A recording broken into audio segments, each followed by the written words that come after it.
king, baby. Welcome, everyone. I told you that I wasn't going to get rid of these kind of videos.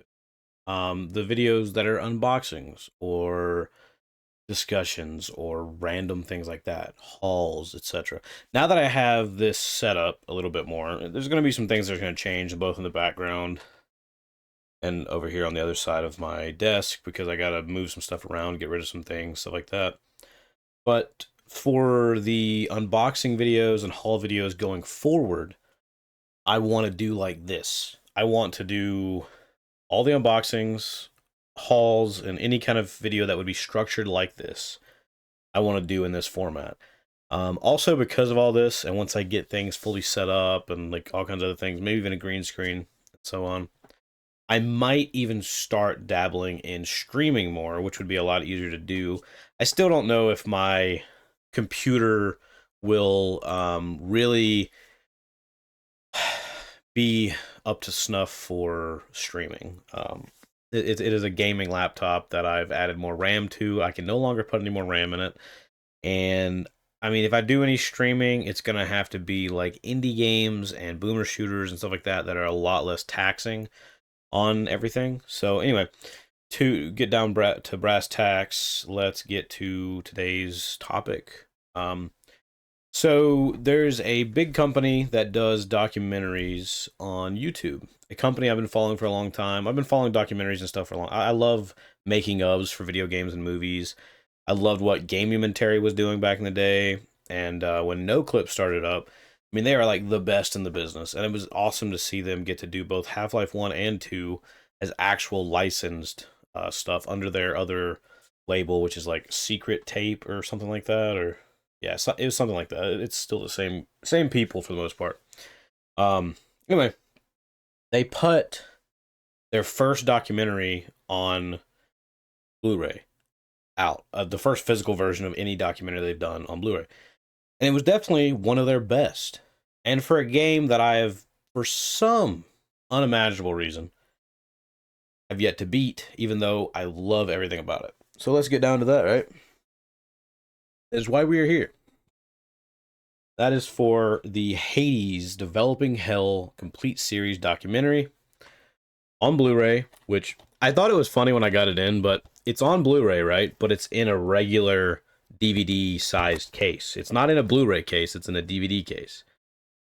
Now, I have no idea what's on the inside of this thing. It feels like just a disc. There might be a little bit of something over here on this side, potentially. I couldn't really see. But it's still cool nonetheless. And you got a little bit of back here, making of Hades and stuff like that. It shows that it's like, it's only 1080p resolution, which is interesting because I feel like all their stuff went up to 4K as far as their documentaries. So maybe it was more expensive, or maybe they thought that it would be easier just to put it on 1080p. Maybe it was just cheaper. I don't know what the reasoning is behind it, but it's still a really cool thing. And Hades is a game that I followed its development for a very long time. And I love Greek mythology.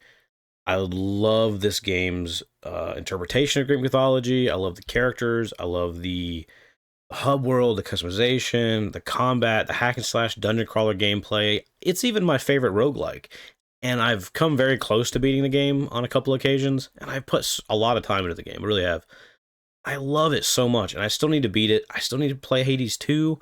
But I will tell you this. I will never, and I mean this, I will never, most likely never, beat Hades 10 times to get the canon ending, because that just seems insanely unnecessary. I might beat it a couple times, and that'll be it. You know what I mean? No more than that. So, I have this case, which if you've seen unboxings in the past, you've probably seen this. I think I think I forgot to do it on a couple unboxings, but I have this box, which was a gift for my first Father's Day from my fiance and my son. It's one of the coolest knives that I have in my stupid collection of knives that I don't understand why I have them. because I'm not a knife collector. I just have such a crazy amount of knives. But this thing is like, it's like a sturdy knife, and it's got that I think it's called like I can't remember what it's called, like carbon steel something or another. It's really cool. It's a very hefty knife. It's very sharp. It's very nice. But when I got that, I wanted it to be my unboxing knife. Very, very special knife. You know, I love it, and so I want to keep that tradition going and keep this as my unboxing knife. So it is time to unbox. I know there's people out there. I've even had people on podcasts and stuff like that. I've had people on Gaming Bounding Board podcast talk to me about, why did you do unboxings? You know, like there's actually people that are into that. Like, man, you don't even understand how many people love unboxings. But for a long time, that's what my channel was. My channel was unboxings. That was it. You know what I mean? I dabbled in doing gameplay and all these things. Like, my channel goes back a long time. You go back to my channel and you're looking at like 10, maybe 10 to 12 years of just different stuff. So let's do it. Yeah, see, it even gives like location produced and filmed by Jeremy Jane, additional studio footage by John Paul Gabler, series produced and edited by Daniel Dwyer, featuring music by Darren Korb. By the way, Darren Korb, holy shit, his music is great in this game especially. But even Bastion and all that, like, they make great games. I really need to look in. I know Hades 2 is in early access, but I've seen a lot less on it than I did Hades. It looks good. Captions by Megan Carnes, gameplay captured by Frank Howley, funded by our community of patrons. I also want to say that Noclip has one of the coolest podcasts, some of the best video production, one of the coolest like sets of channels, like between the podcast, Noclip crew. I mean, they just do so much awesome stuff. Definitely go check out that Soul Reaver Legacy of Kain documentary that they did. All right, so let's open this baby up. All right. So we got first edition, 251 minutes of Hades Developing Hell, the complete series, with whatever this is, which just looks to be like a tiny little pamphlet thing. It does have, though, some cool concept art on the inside. I mean, that's pretty awesome. I like concept art. Yeah, the disc looks cool. You know, I want to be honest with you. Like, I'm fairly fascinated with this game, and it's one of those weird things. Like, I play a lot of games all the time. I buy a lot of games, and I've still beat more games than I haven't. But it's one of those games that I've had for a minute, and I still haven't beat it, and I don't know why. Because it's like, it's 100% me all the way, right?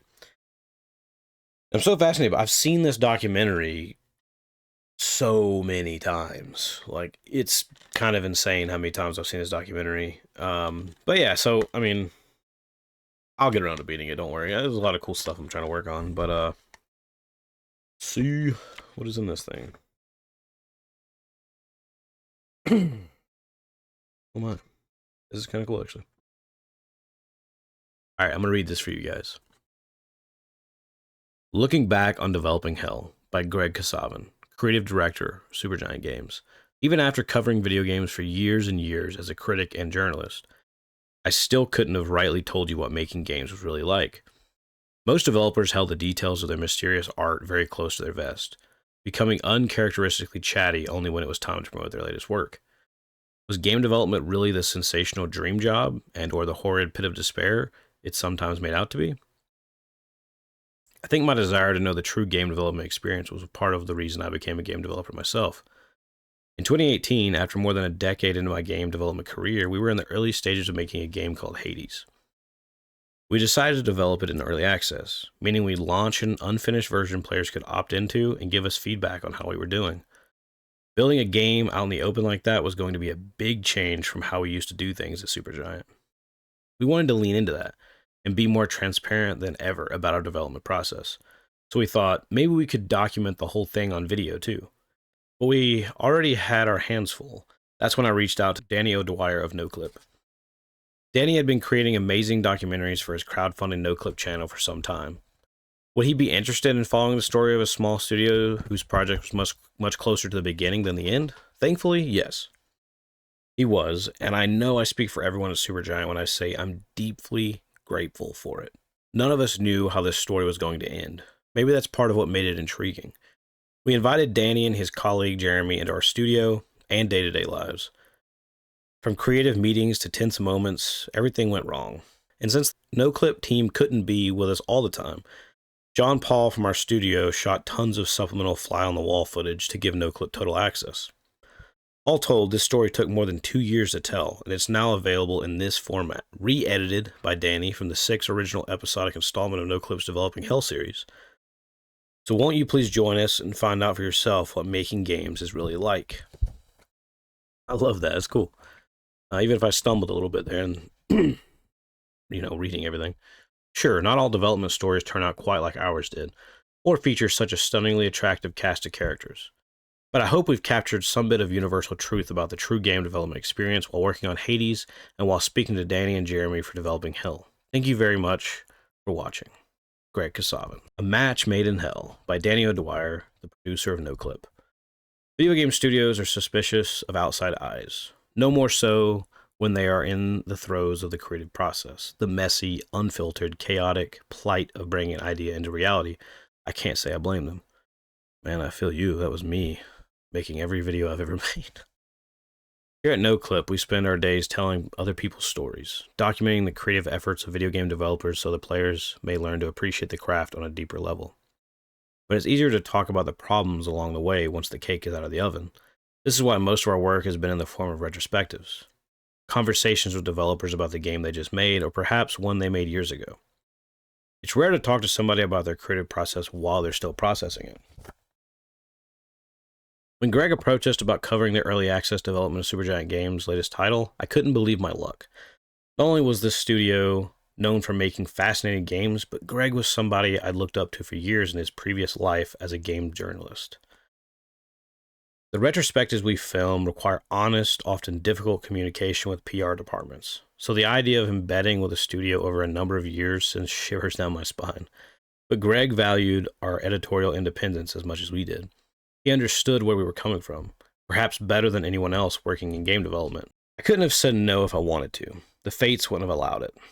The thing about documentary filmmaking is that you only get to tell one story. We didn't interview every person who touched the game. We weren't there for every early morning or long night, but over the course of 3 years, we tried to tell as many sides to this story as we could. From veteran designers to people working on their very first game, a snapshot of a unique development story. How one of the most talented teams in game dev invited the world into their creative process, and how they weathered unprecedented times to create a timeless classic. If the YouTube run of Development Hell was our own early access, then I guess this is our version 1.0. Perhaps it's more of a post-release patch. We hope you enjoy the subtle change to the 6-episode run. This is the first documentary we've released on physical media. So on behalf of everyone at Noclip, thank you for supporting the work we do. We hope you enjoy watching this story as much as we enjoyed telling it. And if you're reading this in the distant future, perhaps as part of the research for your own retelling of this classic story, you should know I stood 9 feet tall, had a billowing voice, and always gave Dusa my ambrosia. Danny O'Dwyer. I love Danny. I keep spamming him with invites to the podcast all over YouTube. He never responds, but it's okay. I'm persistent.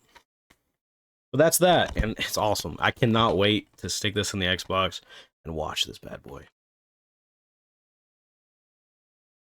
I also got this little pamphlet thing, which Fangamer always sends these little things when you buy anything. Because I bought like a few t-shirts from them in the past. Send this little packet of stuff. I don't even know what this is. Oh.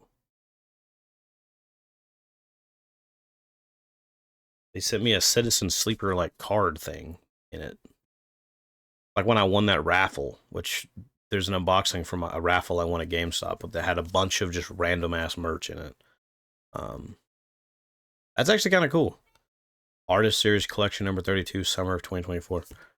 Oh, that's a cool little piece of memorabilia for stuff. Like, it's not like I have enough or anything, you know? Let me show you guys real quick. Hold on. I haven't really showed it that much, but yes.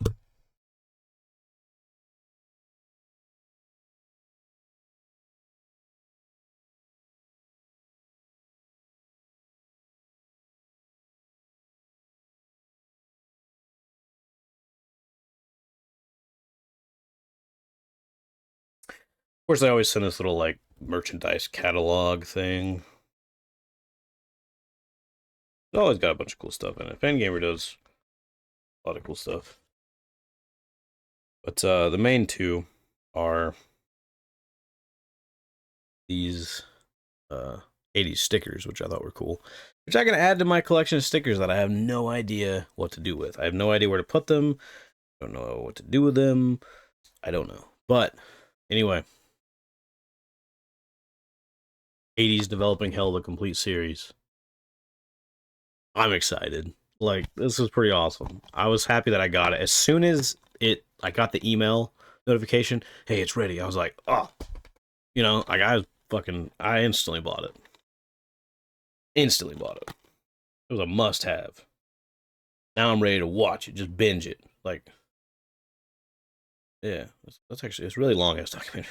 But anyway, hey, I hope you guys enjoyed. Expect more like this. Expect more like Halo 2. Expect more unboxings, hauls, comic videos. The works. Shit, I'll even have a VR video out soon. See you guys later.